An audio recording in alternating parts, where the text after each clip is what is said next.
As a finance professional in a disrupted business landscape, what does it take to be in demand? What does it take to attract great paying international roles? If you're an ICAN member, it'll just take one exam. That's all it takes to complete the globally recognized SEMA professional qualification and the internationally respected CGMA designation. As a SEMA member and a CGMA designation holder, employers will look at you as a finance professional, constantly acquiring new skills to add value to the business.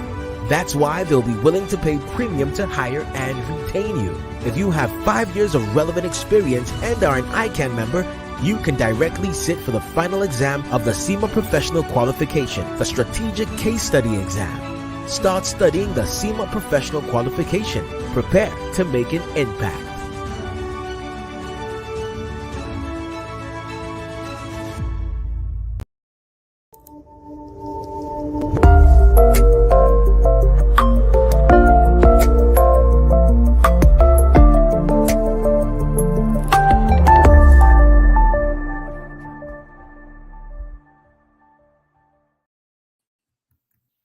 Talent is one of Nigeria's most prized assets, and it has been for many years. The question I would ask myself and ask every one of you is, where is this world without talent?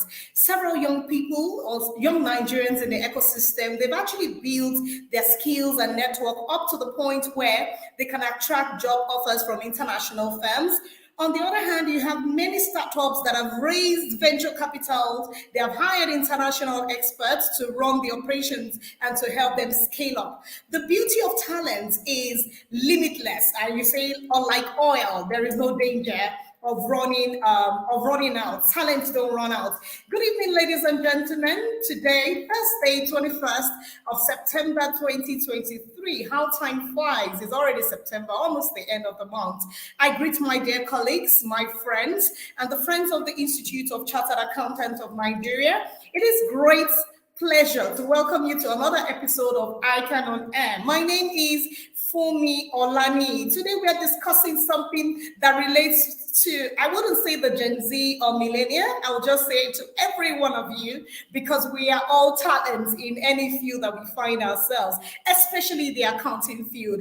Today we are discussing transforming Nigeria into a talent hub, and we have no other person to take us through this interesting topic. We have Oluwatosin Olasende. I guess before I bring Tosin into the studio, or perhaps let me go on a commercial break first before I unveil Tosin. I know a lot of us know her. We've seen her a lot on social media, but yes, she is on ICAN on Air today. So let's go on a commercial break and we'll take her profile and we'll have her in the studio. Thank you so much for being here again. You are invited to join us for the 53rd Annual Accountant Conference in Abuja with a captivating theme, Nigeria, Imperatives for Inclusive Development. It's an event you wouldn't want to miss. To register, simply scan the QR code displayed on your screen right now. Alternatively, you can visit our website for a hassle-free registration process. If you prefer a more personal touch, feel free to contact Gibson at 0803-356-9382 or Adams at 0806-790-8190 for any further information you may need. We look forward to seeing you at the 53rd Annual Accountant Conference in Abuja.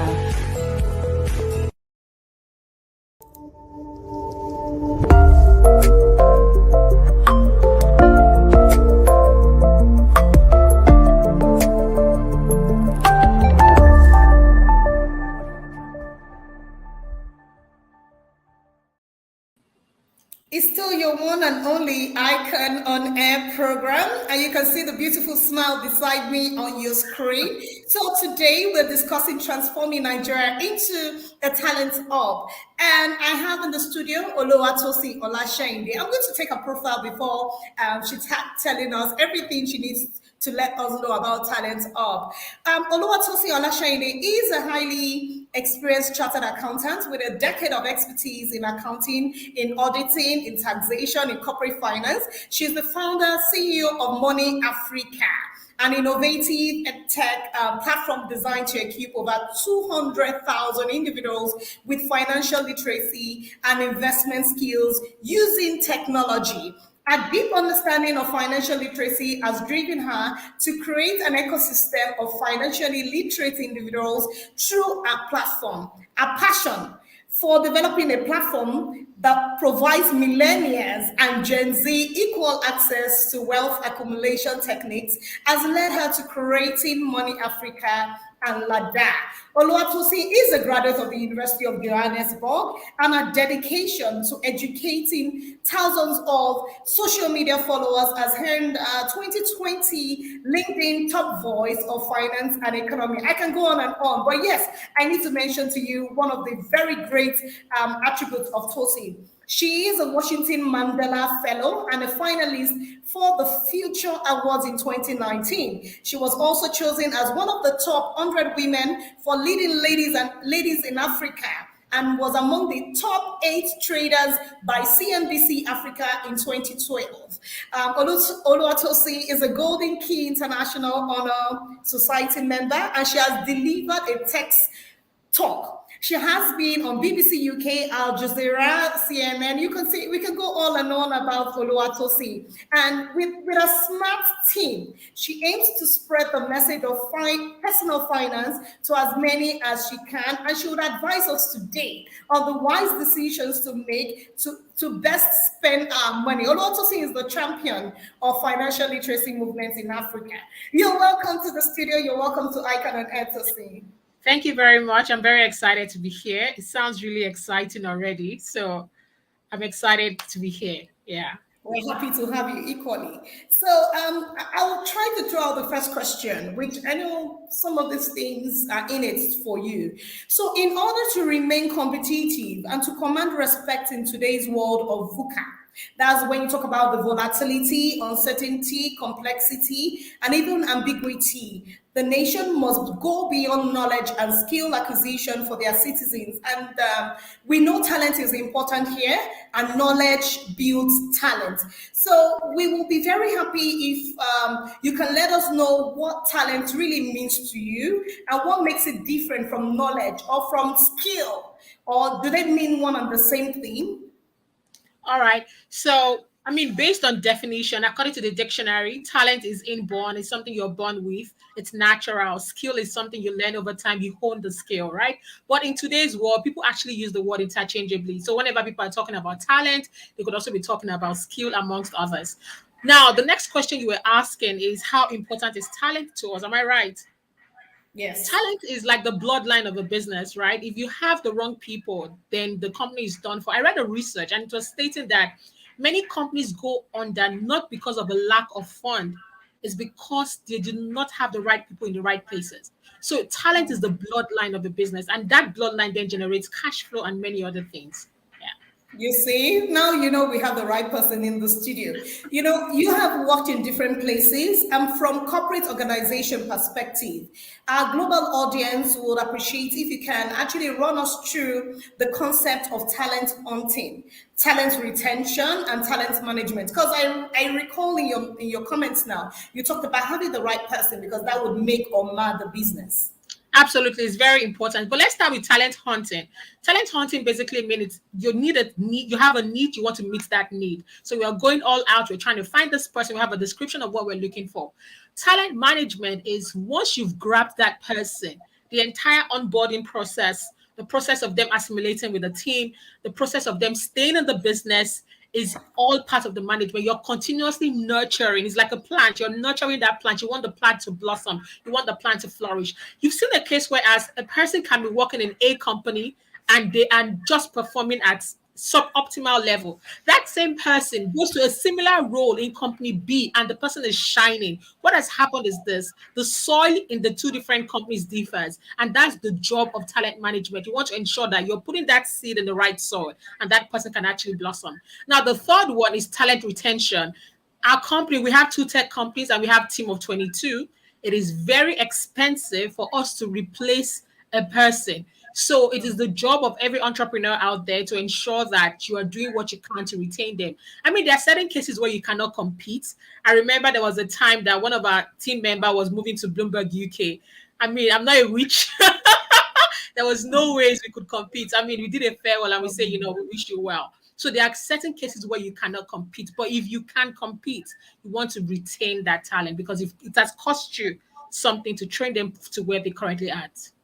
So you see, I have my pen and I have my jotter, and I've been noting that because this relates with everyone, irrespective of who you are, the employee or the employer, or even you as government itself. So thank you so much, Tosi, for letting us know how expensive we are as talent, right?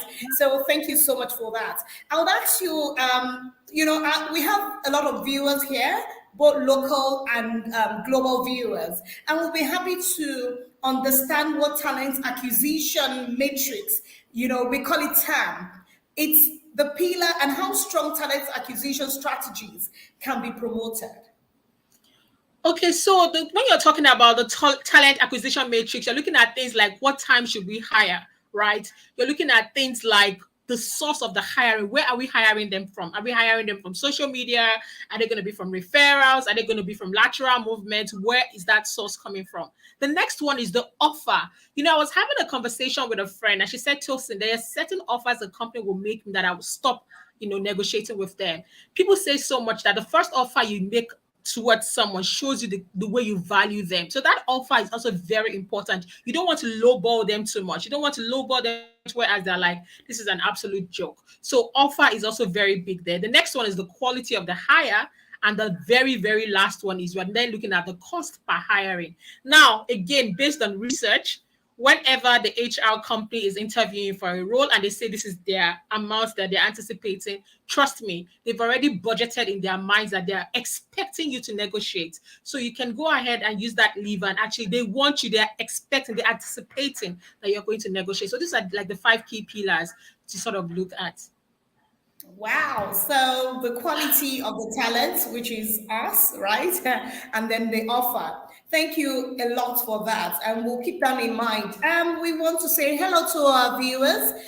You can ask your questions. Feel free to send in your questions to the studio. I've been seeing a lot of our viewers. Thank you very much for being here today. I see Christopher Chukuma Anagu. I see Bangoye Adegoke. I see King David. I see Shulamite or Shulamite Uche Chidima Chukuma. Thank you so much, everyone, for being here. Get your questions ready. Bangoye, we see you, and we say thank you so much for always being here. Get your questions together for Tosin Olasheinde. She'll be very much interested in your question because she's interested in talent.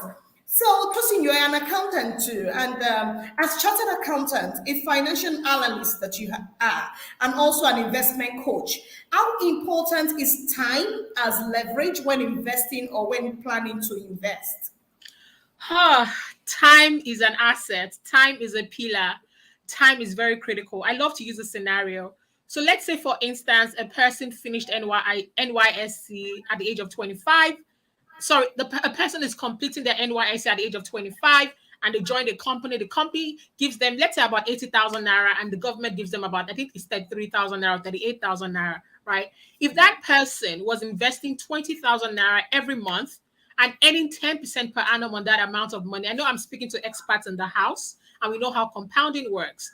Every time I go to meetings or I share the scenario and I'm asking people, how much will this person have by the time they hit retirement? You'll be hearing numbers like 9.7 million, 10.7 million. That's like the most famous answer. But the actual answer is, using the compounding calculator, 211 million naira. Many of our parents are now 65. Many of them do not have 211 million naira sitting in the bank. They might have been able to put 20,000 naira away every month. Now, stay with me. If that same person had started 10 years later, that same person would have just 76 million naira. So they would have left 141 million naira on the table just because they started late. So this is the power of compounding, and this is why we keep educating people. Start early. Start with what you have. Nigerians are usually optimistic. They are very hopeful about the future. I'm going to get 1 million naira. I'm going to get 10 million naira. I'm going to blow, you know. So because we are very optimistic about the future, we keep delaying things that could compound, right? And then we lose that time. So my message to everyone, every time, don't worry about how much you have, just start. And then as time goes on, you can increase it should the case be needed. But time is a very critical component. Yes, I guess you're talking to every one of us, including myself. And my intuitive mind would say, okay, Tosi, you have talked about this savings, right? But do we really have the right platform to do the savings for this length of time? But it's okay. Yeah, We can just, oh, you think we do? A oh, we do, reliable we one do. for We that do, we long? do. I mean, the asset management companies have been there for years, so I'm sure we can use them. Okay. Okay, I believe you and we'll go by your advice too. So what is a talent up in your opinion, and what would you say are the unique characteristics, and what can it do for you and I mean for me, for example, or how can I contribute to the economy of the nation like Nigeria through a talent up?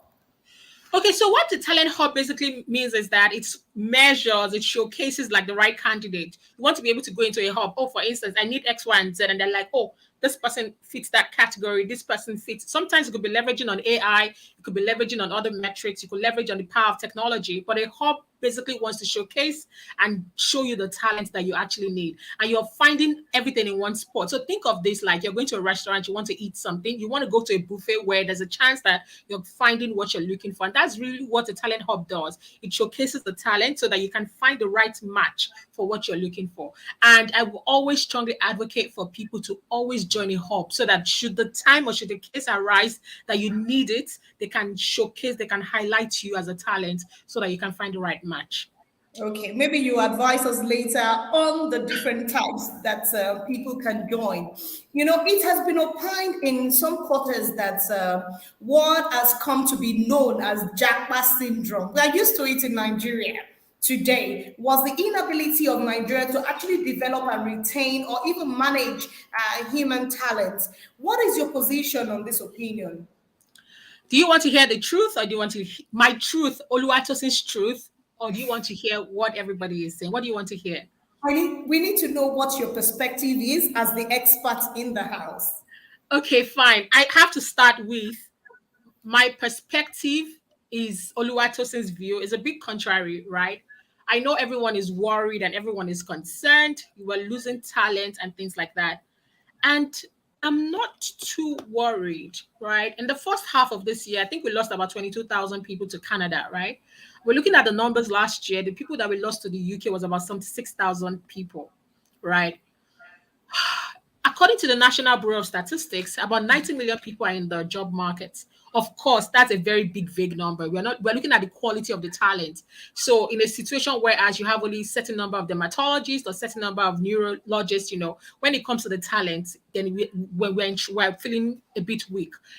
The only part I will have an exception is with the guys in the medical field, where it's very hard. You cannot overnight get a professor, right? That we need that talent and we don't want to risk it. But for other spaces like technology developers, I'm not worried about that. In the next 3 years, train another one. We can be a pipeline, right? So let me give you an example.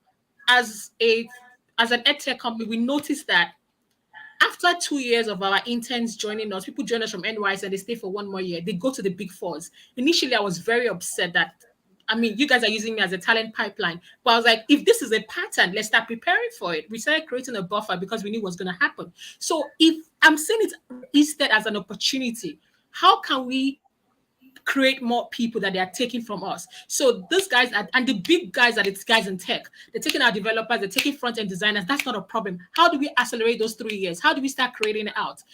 I was in London the other time and I had gone for an Ashake's concert and I looked around me. The average cost of a ticket was about £100. Now, the capacity of this hall was 20,000 and the ticket sold out 1 week before. So if Ashake had actually chosen a hall with 50,000 people, just maybe they would have bought all those tickets. Please stay with me. These guys are renting money back home regularly. For you to spend £100 on a ticket, you definitely have a healthy disposable income. So I have no problems whatsoever with the jackpot. I'm simply concerned about the medical field. There is a bit of a longer horizon for us to replace them. Like for them to become a specialist, it takes about 11 years. You can't do that overnight. Look for how to compensate and keep your medical guys, but developers, lawyer, sales, build out a funnel, replace them. It's 3 years. You can get that. You understand? So that's my idea and that's my angle. And I might not be right, but that's how I'm looking at it. I love the frank statement that you have put forward, which is the reality of where we are now. I mean, you can't hold them back. You can only wish them well and develop more talents. But at the same time, you know, the what it takes to train talents may hamper on the business. But yeah, Tosi has spoken, and those are our words. It's a win-win. They're bringing money back home. Just create I know, more. right? All right. So, I mean, this is also with relation to Nigeria. You know, Nigeria has so many individual talents, and we are so proud to be associated with you, especially Tosi. You know, looking at your LinkedIn, looking at your social media platform, we know we have a talent in you. But for Nigeria to become a talent hub, a lot more is actually required. What do you think has been the challenges confronting Nigeria from transforming into this talent hub that we're talking about? I love data. I was looking at India in 2022.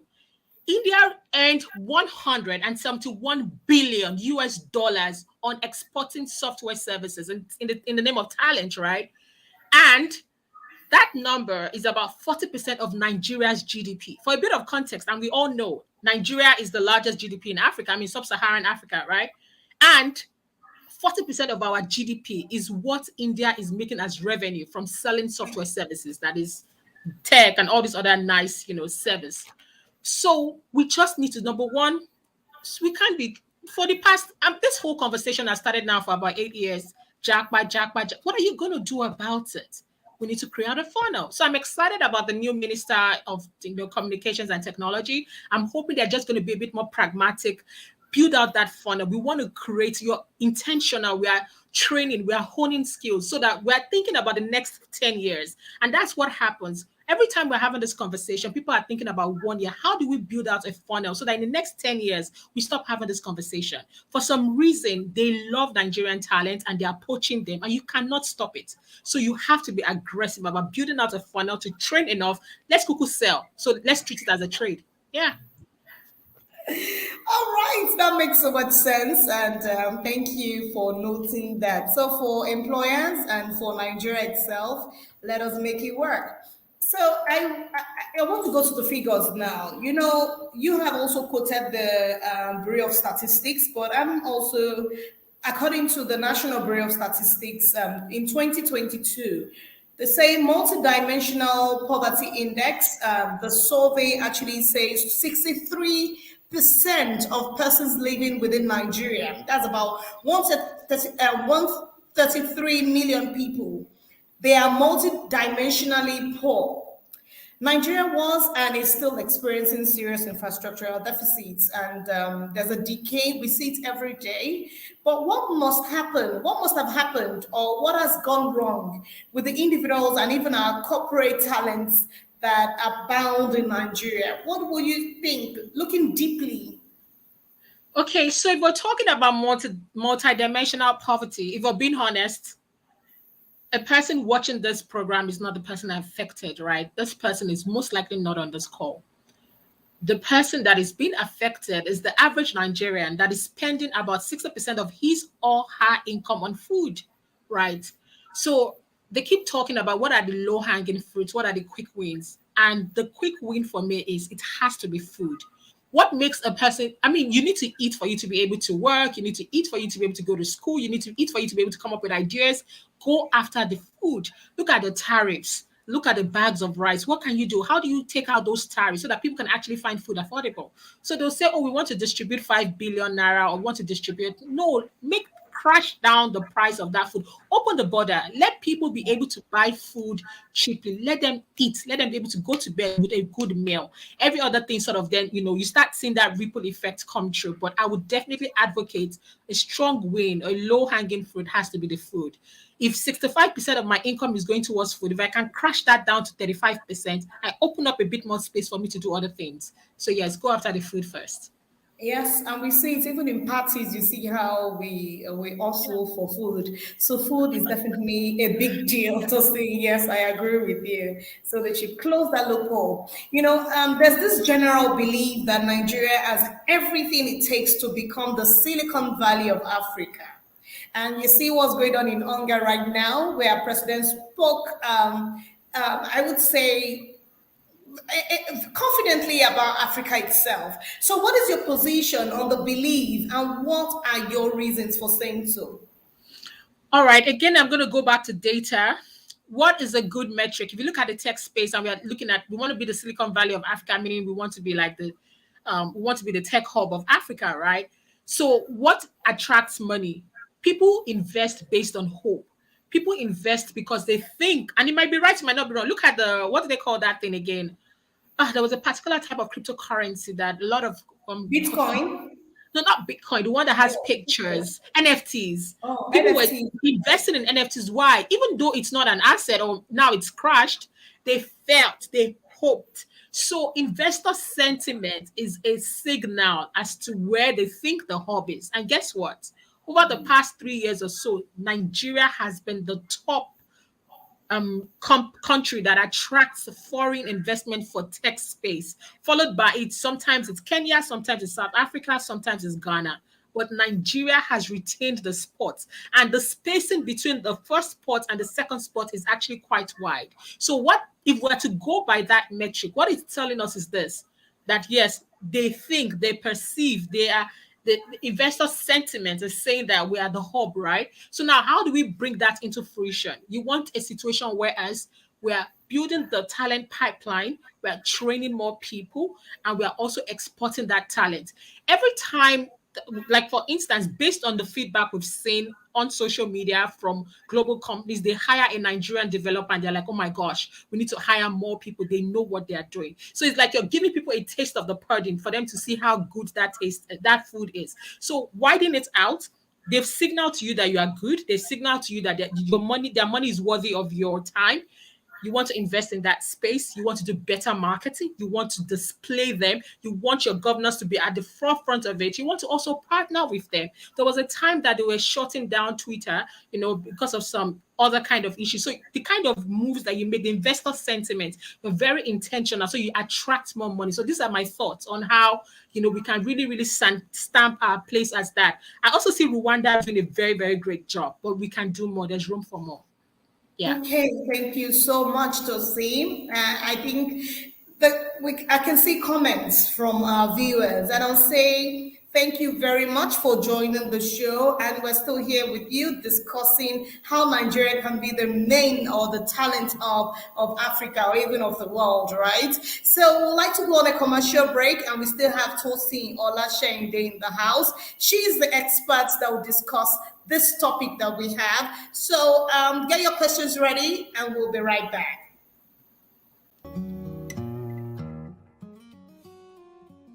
I greet all my professional colleagues and stakeholders of ICAN. It's a great privilege for me to address you today as the 59th president of our institute. As we know, bridging socio-economic gap has become an economic and moral imperative as nations face widening inequalities across different indices. In Nigeria, the income inequality measured by the Gini coefficient indicates that one person's income in the top 1% of the population will conveniently pay 37 persons in the bottom 50%. The multidimensional poverty index stood at 63% in Nigeria in 2022, implying that about 133 million people face deprivation of various kinds, including access to basic health care, high quality education, affordable housing, and living below acceptable standard of living. This disparity has consequences for livelihood, security, safety, life expectancy, among others. It is against this backdrop that ICAN is leading the discussion on Nigeria imperatives of inclusive development at its 53rd Annual Accountants Conference. The conference taking place in Abuja between October 9 and 13, 2023 will take a deep dive into the theme and offer practical steps for addressing the challenges of inequalities. Our part as chartered accountants in inclusive development will be distilled at the program, positioning us to be better equipped on our roles in addressing this global concern. I invite everyone interested in birthing a new Nigeria to be part of this conversation at the conference. It is for accountants, finance experts, policymakers, political office holders, academics, regulators, and many concerned citizens. Let us develop working strategies for creating equal opportunity for both citizens and residents of our dear nation, Nigeria. I look forward to personally welcoming you in Abuja on October 9, 2023. It is going to be an enlightening, practical, productive, rewarding, networking, and relaxing session. See you there. Tax romance, pay your tax online. That is the easiest way, yeah, to pay your tax. Companies income tax, value added tax, tertiary education tax, pay with tax romance, file returns when due, pay your tax correctly, and get your e-tax clearance.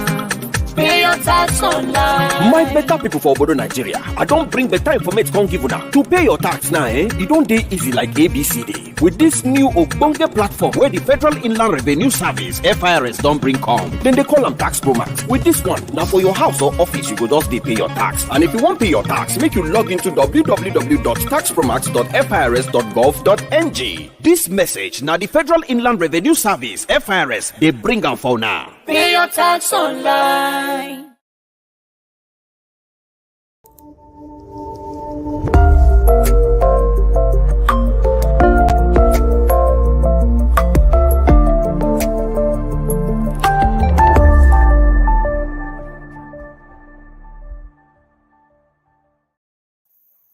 You're welcome back. It's still your favorite program, ICAN on Air, today, the 21st of September, 2023. And we still have a great guests, the guests that can answer all the questions relating to this topic, transforming Nigeria into the talent hub. We have Tosin Olashende, and I've jotted a lot. I don't know if you have, but yes, get your pens ready. You can even call your employer to listen right now, or call your employees to listen, because what she's talking about relates to every one of us. So today we have learned that talent is important, and she even made us understand that Nigeria is the first hub where tech talents are found. She mentioned other countries, but we are proud of ourselves and as Nigeria. Thank you, Tosin, for being here again. And my question is, I just want to be a bit not gender bias, but I need to be frank about this. We need to digress to a big talk about gender on the girl child, because I know those are the passions that you have. It's one of the passions that you have. Today, you are not only the founder of Money Africa and Ladder, you are the financial literate expert, and you're also the investor. You advise people on investment. So globally, I would want to ask you, because of our global experts and global audience here, what can you say about the importance of girl-child education and development in Nigeria? Not only in Nigeria, in fact, maybe I should say globally. What would you say about a girl-child education? Girl child education is important. It is critical, primarily because it also strengthens the economy and it reduces inequality, right? So I volunteer at the Destiny Trust. It's a NGO that rehabilitates out of school children back home. Despite the fact that Nigeria has one of the largest out of school children in the world, that is 13 million, guess what? The girls are twice as much affected, right? So even in the midst of the crisis, girls pay a double price. There are more girls out of school than their counterparts. So girl child education is very, very critical. We need to start changing how the economy, how the people, how the society start treating girl child's education. It's a very critical investment. Now, this same investment transforms communities, the countries, and even the entire world. Another reason why this thing is very, very important is that education for girl child is not just about the education. When they are finally getting that education, we need to make them feel safe, right? So when you're talking about sexual abuse in the institutions, we need to ensure that these girls are actually safe, that they feel safe. Another thing that is also very important is also the role that the society is playing and the career they choose to pursue. Let me give you an example. I told you I volunteer at the Destiny Trust where we rehabilitate out of school children. We had gone to one of the government schools one day and we asked the children in class, what would you like to become when you grow up? And guess what? A lot of the girls said they wanted to be a president's wife. Now, somebody is hearing that like, how come? But guess what? They have never seen a woman president in Nigeria. So do you blame them? No, you do not. They've not even seen a governor that is a woman. So we need to start the way we make them make that decision, that we steer them in the path of certain things. If you go again back into tech, right? Many times they say, oh, we do not have enough women in tech, amongst others. But how about things like who started this conversation early, right? Even back into even to movies, McKinsey did the research, and McKinsey was talking about how there were a lot of women that were not enough lead roles at women, or even scientists, they were not women. So all these little things matter. And when we finally get the girl child educated, we have to play a very critical role to ensure that we truly give them all these options of careers for them to actually choose from. Also, the lifetime earnings of the girl child dramatically increases whenever we invest in them. You're also seeing that child mortality rates fall. A lady was given a story the other time on Twitter. She was saying how this woman was on the bed in labor and she was begging her husband. She said to the husband, please, Yami Lowo, like this, borrow me this money. Let me get the CS. I can't have this birth naturally. If she had that money in her own bank account, she would have been able to make that decision, right? So even to their own mortality, like childbirth mortality rate, having to choose better services for themselves. So we can go on and on. And as you can tell, it's something I'm very passionate about the role that education plays. So it's not just education, it's access. It is the quality of life. It's making the choices for them. It's feeling safe. It's the economic growth, amongst others. It's a win-win for everyone for the girl child to be educated. Thank you so much, Tosi. And, I can relate to what you just said about the woman pleading for her husband to grant her that privilege. So, every child, or irrespective of the gender, you must equip yourself with one or two things for the rainy days. So, I have a question from Fagbola Tebi Tokbeadini. That's our very regular audience. And his question is, how can a future ready chartered accountant leverage on talent up to achieve desirable results? Okay, what results is the chartered accountant wanted to achieve? Let me give you myself as an example. I'm a chartered accountant and I wanted to achieve a certain result. I've been in finance for over a decade and I love finance. I love it so much. But I wanted to scale and I needed technology to scale. So I needed to be able to find myself in the midst of technology. So guess what I did? I joined tech communities. So you have to be in the pool where you desire. Go and join them. Some of them might have subscription fee, pay for it. They have events, go for it. They are writing a book, read it. They're writing things on LinkedIn, follow them. So what you desire, you have to go find that hub and you want to be a part of that community. I remember in the first 3 years of my career, they wouldn't really recognize me as a tech person. They always say, you're a finance person. Now, finally, they are writing all these articles and it's now fintech. So You are the one that is deciding, I want to transition, I want to join a hub, I want to participate, and then you have to take that role. Eventually, people will call you what you call yourself. So you have to find yourself in that pool and, get an opportunity to be, for your work to be showcased and highlighted. Yeah. Thank you so much. I mean, what else can we say than you have to make yourself available? So I have another question from Christopher Chukuma Anago. He said, my worry is the level of corruption in this country. Nigeria has everything it takes to be a talent hub destination. Funds earmarked for such activities are misappropriated, thereby raising the bar of poverty index. What is the place of chartered accountants in curbing such excesses? Okay, I also want to say that in my bid to sell us as being great exports, I apologize and I hope that I've not also, not acknowledged the shortcomings that we currently do have. The truth is, many people are leaving their family, they're leaving their parents. Some of them are not doing it by choice. They're really doing it because they really truly want a better life. So we really do deserve fair wages in Nigeria, fair opportunities. Even sometimes you find global firms, what they will pay their counterparts in Kenya or in South Africa, they wouldn't do that in Nigeria. And we need regulators to be able to play some role there, to protect the people. We need stronger labor laws. So how can we curb these excesses? The truth is this. I usually say it as two things. There are some things that are within your control, and there are some things that are outside of your control. So we can see the numbers that the revenue that the government is making, they are using it everything to pay up debts, right? We can see the shortcomings there. We're seeing the loans, amongst others. What we can do as citizens are to share our voice, to also get voters card, to write and to talk about it. But pretty much after that, I really can't see what else, we can do. We can simply just hold them accountable in the ways that we know how to. But besides that, I really cannot think of any other way we can, curb those excesses. But I acknowledge it, and I totally agree that there is a need for that.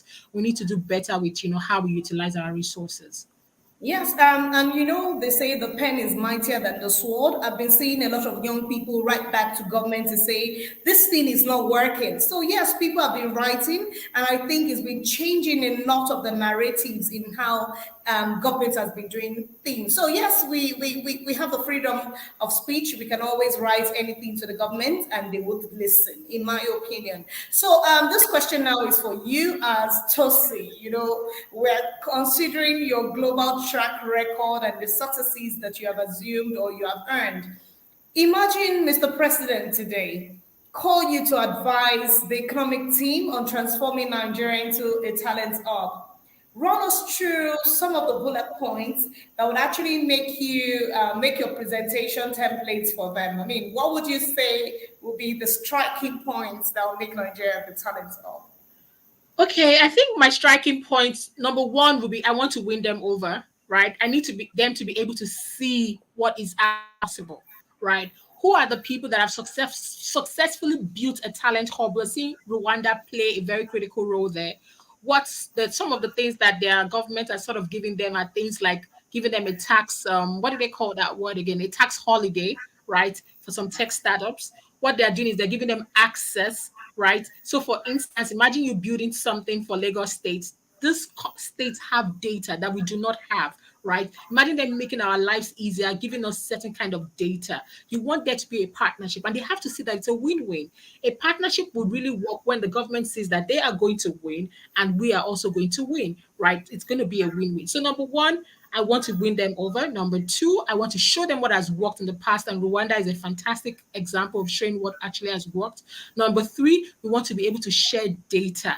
Many startups are repeating or doing the same thing because of lack of information. So data can save all of us a whole lot of time that we'll be able to solve the problem in a kind of different way. Number four, we actually want support, right? When we are talking about support isn't just funding. Funding is great. But let me give you an example. You're speaking to an investor in Silicon Valley.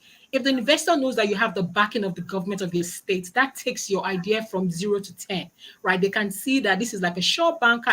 There's a higher chance of it succeeding. So you want to see governmental support in that way. They want to give a positive sentiment towards investors. You want them to know that if they bring their money into Nigeria, if their money is not going to be trapped, they won't be able to exit the market. So your things like your policies has to be very investor friendly as well, that it's going to be a win-win for both parts. So these are some of the key things that I would sell to the government if I was able to sit down with him. And even though food is not part of the conversation, remember, at the end of the day, businesses are not selling to businesses. Businesses are not selling only to businesses, they're also selling to people. And if the people do not have disposable income, they cannot purchase our product, right? So we also want the lives of the people to be easier. So we're looking at about the low wage. What can we do? And how can we make policies that also affect everyone, the man on the street, so that they can have disposable income to actually purchase our services and products? So yeah. Thank you, Tosi. So, I just want to ask you particularly about the minimum wage. What do you think about the minimum wage and the news, perhaps the good news we're waiting for from Mr. President? What's your perspective? Minimum wage is very subjective in the sense that, in our company, nobody earns 33,000, right? I want to steer that conversation a bit. Instead of us being so hammering so much on minimum wage, I want to go more into opportunities, right? So I left Nigeria at the age of 16. My parents live in the Democratic Republic of Congo then, and then from Congo we moved to South Africa. I studied and lived there for about 8 years, and I came back to Nigeria. So I came back to Nigeria, I think this was in 2012, right? This was when a lot of people were coming back home, and the minimum wage conversation we're having now was not as prominent then, right? Like people were traveling, people were eating and all of those things. So I hear you about minimum wage and I'm not despising it. However, I think what I would want more is a better flow of funds, right? So that the money is flowing, there's income, people are eating, they have a bit of disposable income. So I would move more towards the opportunities that people can actually have opportunity for growth, the poverty line drops and all those things. Because at the end of the day, minimum wage is literally just it's a person that has job that will earn a minimum wage, right? So yeah. Okay, thanks. The person that has a job that has a minimum wage. And that is the reason why they say everyone should empower themselves. You can become the SME that everyone is looking out for. Talent is just built by thinking through ideas and then developing it, and you become the guru, just like Tosi Olasheinde is. So it's the truth, because you just came up with this and it has been generating revenue for you as much as you give back to the society. So Tosi, I would like to ask a question with regards to chartered accountants and how we as individuals can build that talent up even for the industry. And another question for you with regards to building the talent. So can you give us samples of this up that you have in mind, or the collaborations that chartered accountants should have, so that we can connect, network, sort of. So I have a group I'm a part of. It's called Women in Finance. I can share it with you after the session. So it's a Women in Finance group, and then they talk about things financial, sitting down on boards, amongst others.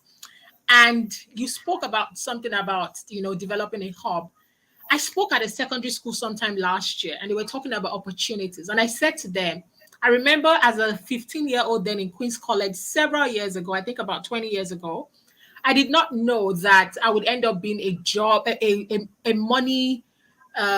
Sometimes people call me a money reporter, or sometimes they call me a money influencer, right? This role was not there then. The beautiful thing about finance, and I could be biased, we can literally work anywhere, from a funeral parlor to a church to a club, just name it, right? Because as long as money is the lifeblood of a company, as long as there's money involved, they need our services. So we need to start seeing it as so much of, there's so many options out there. We can create more jobs out of things that we already know. We want to break it down. We want to teach. We want to educate. We want to explore more things. Even look at music. The music had the money business behind it, amongst other things. So we're very at the point when I was 18 or 16 or 17, choosing chartered accountancy as the path I wanted. I didn't know it was going to be full of this much opportunity. So we are very blessed. We are very fortunate. We are in a very interesting field. There's a high demand of us in how we can convert what we have into the skill that is in the market. Yeah, so there are lots of hubs out there. I'm in the Women in Finance Hub, and I'm also in Women in Tech Hub and a couple of other tech hubs. But I'm going to go search for more finance hubs and I will share them with you. Please Yeah, do, before they say we are gender sensitive on this program. So, I was going to say that. I've written that down for myself, but I Sorry. know we have a lot of male on the platform today, and we want to consider them also. But don't worry, we will bring this ops to your notice as soon as possible. So, federal government is actually prioritizing efforts to establish Nigeria as the leading hub for talent and innovation in Africa. We know we have the knowledge, we have the skills, we have the training, but perhaps the training is not enough, right? We need to empower the youth and stimulate the creativity in improving the studious skills that we have so that we don't lose them out to jackpot. Although I know you have a different perspective to that, but there are critical roles in digital economic space. So I know also that you're a fintech expert as much as you're an investment advisor, you're a tax guru.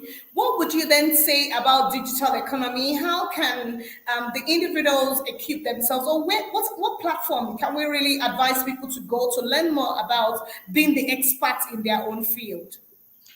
Okay, so digital economy is here to stay. We cannot fight it. We cannot ignore it. It's here to stay. People are sitting down in Lagos working for companies in San Francisco, in Douala, in London, just name it. So what I'm saying is, in terms of having the digital, there's a company called Old School. I'm going to type it in the comment section. It's ALT and School. They do an excellent job with training people that want to transition, into the digital spaces. They also have very strong communities. I have to give it to tech people. As a finance person that transitioned into tech, one thing they do so well is communities. It's like a wildfire. The support is very strong. They share information freely, and Old School is a nice, landing platform to be able to, penetrate into that space. So I strongly urge everybody. They're on social media. They have a website. They're everywhere, and they're doing a really great job. So it's one of the platforms that one can join to learn more about digital economy. Thank you very much. So ALT School is where you can learn more to be a fintech expert, just like Tosi is. I mean, we can't doubt that. I know the future awards. I know what it means to nominate people to win that award. And then you took that award home in 2019. So I'll say kudos to you. We are proud of you, definitely. So for me, the last question for me, I just want to ask you, ICANN is always open to ideas that will positively advance the growth of its members and in terms of accountancy profession and also the Nigerian business environment. What is your suggestion on continuous education and bridging knowledge gaps that will actually help us transform Nigeria into the talent hub that we have been craving for? Okay, I'm going to use example again.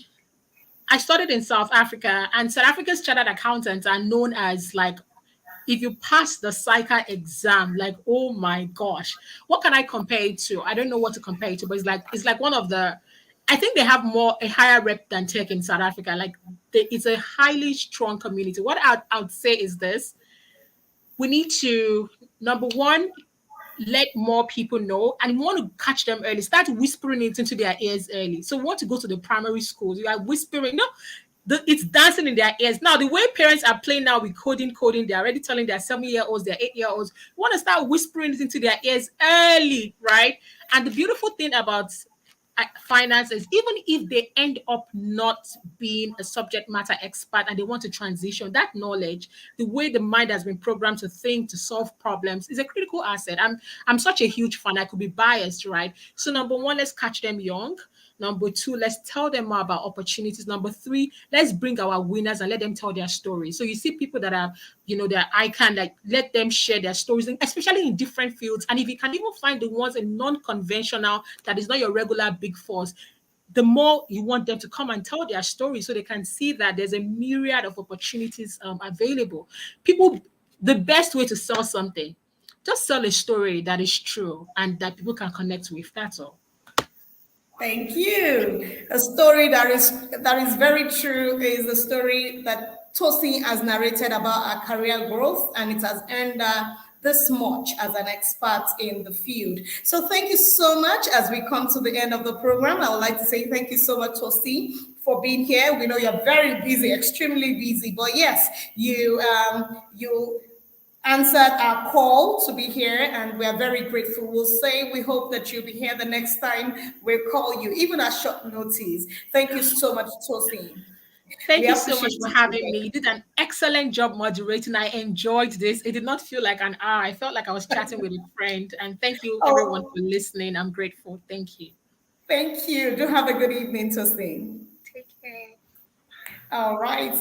So we've been having an interesting session with Tosin discussing transforming Nigeria into the talent hub. Yes, are we ready? Yes, we are ready. I jotted a lot of things about how Nigeria can become the hub, the talent hub that everyone desires. You know, we are expensive as talents, and we need to retain our talent. So employers, employees, everyone, you need to know how important you are in the society. She talked about different things around knowing how to hire the best talent and also knowing how to offer them what is equivalent to the talents that you're hiring. So right now, we'd like to take some announcements. The first would be a very interesting one, which is the 53rd Annual Accountants Conference coming up on the 9th to 13th of October 2023. There's so many things that you need to come and listen to. It's going to be innovative, it's going to be educational, and the topic is, the theme for the conference is Nigeria, Imperatives for Inclusive Development. Come one, come all. Tell a friend to register now.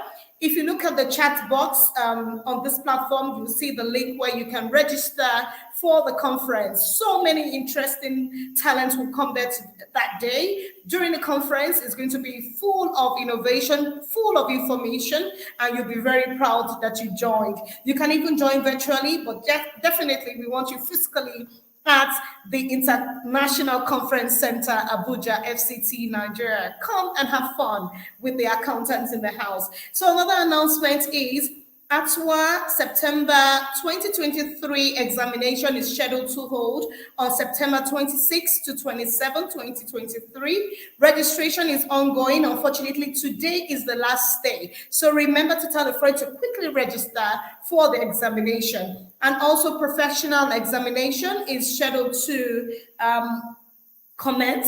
The exam is November 14, 15, and 16th of 2023. So the registration period is still Monday, 17th, from Monday, July 2023. The registration will end on Friday, 10th of November 2023. Payment closes on February 3rd of November. So please register on time and make sure you make your payments.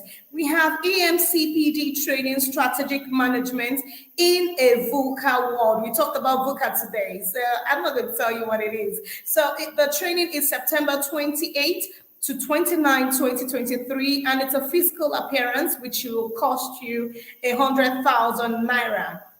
Also, ICAN Event Center is available for rent. It is our own place, so you need to patronize the ICAN Event Center. The facilities include the fully air-conditioned hall, affordable prices, and we're giving you 15% discount if you come now. 10% on one hall and 15% on two halls or more. So please let us know if you need the facility, and you will get the discount as written on the platform. You can see it on your screen right now. We have maximum security. We have capacity of about 500 to 1,000 to 1,500 to 2,000. We have a 2,000 and 2,500 banquet hall, and we also have a 2,000, 3,000, 4,000 theater seating. So please, the venue is plot 12, Kofo Kasumo Street, Lakeview Estate, Phase 1, Amuwo, Odofe. It is our place, so you need to patronize the institute. Thank you very much, everyone, for being here. We remain your very own ICAN on Air. And remember, next week, Thursday at 6 p.m., we'll be here with you. My name remains Fumi Olani, and have yourself a good evening. Thank you for being here again.